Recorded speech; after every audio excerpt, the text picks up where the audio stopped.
Assalamualaikum warahmatullahi wabarakatuh. Perkenalkan, nama saya Fania Nuristesiana dengan NIM akhir 024 dari kelas Gizi 5A.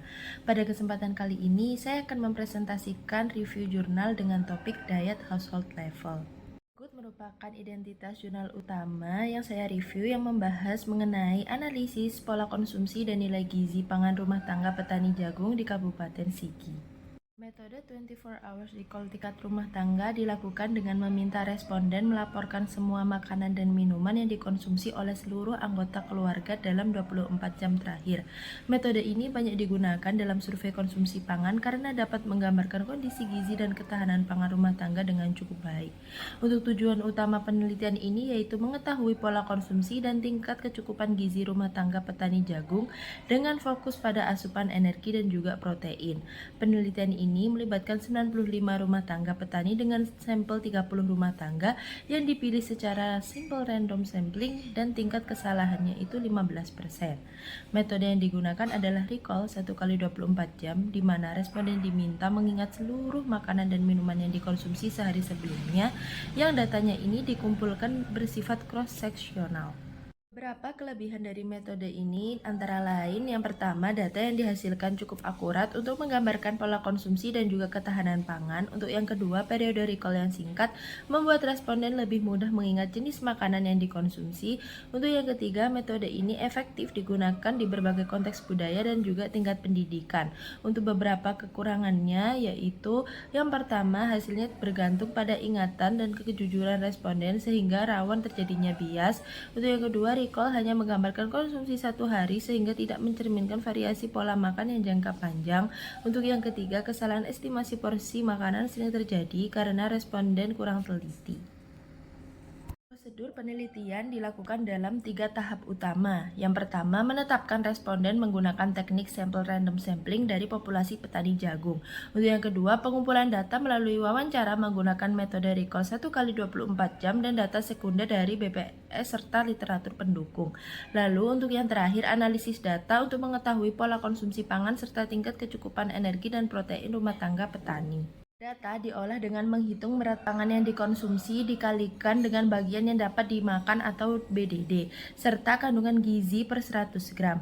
Selanjutnya dihitung tingkat konsumsi energi atau TKE dan tingkat konsumsi protein atau TKP dengan rumus hasil konsumsi aktual dibandingkan dengan AKG dikalikan dengan 100%. Analisis dilakukan secara deskriptif kuantitatif dan hasil disajikan dalam bentuk tabel dan juga presentase. Hasil penelitiannya yakni tingkat konsumsi pangan rumah tangga petani responden beras merupakan jenis pangan yang memiliki jumlah konsumsi terbesar yaitu 34.000 gram per hari di antara jenis pangan lainnya dengan alokasi penggunaan sebesar 311,92 gram per kapita per hari.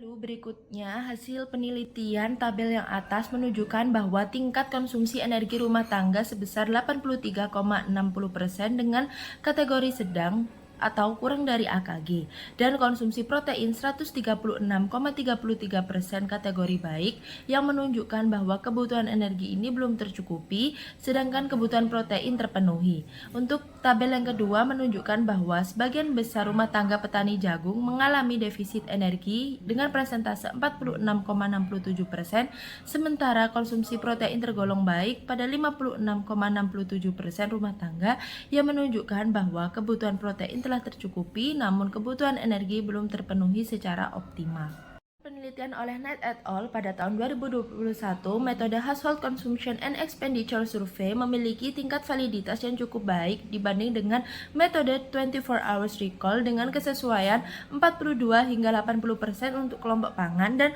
77 hingga 100% untuk rekomendasi gizi. Namun dari segi reliabilitas HCS ini dinilai konsisten pada tingkat rumah tangga namun kurang akurat untuk penilaian individu. Yang pertama adalah recall bias. Responden mungkin lupa atau salah menyebutkan jenis atau jumlah makanan dalam 24 jam terakhir. Yang kedua terdapat bias musiman di mana pengumpulan data hanya dilakukan pada bulan Mei hingga Juli sehingga pola konsumsi dapat berbeda pada musim lainnya. Untuk yang ketiga adalah bias sampling di mana jumlah sampel hanya 30 dari 95 petani dengan tingkat kesalahan 15% sehingga hasil penelitian memiliki keterbatasan dalam generalisasi.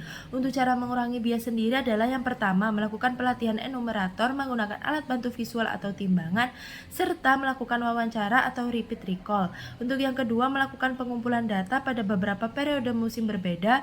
Untuk yang ketiga, meningkatkan ukuran sampel dan menggunakan teknik stratified random sampling. Kesimpulan dari review jurnal yang telah saya lakukan yakni metode 24 hours recall efektif untuk menilai tingkat konsumsi pangan rumah tangga karena mampu menggambarkan pola makan dan juga kecukupan gizi secara akurat meskipun bergantung pada ingatan responden.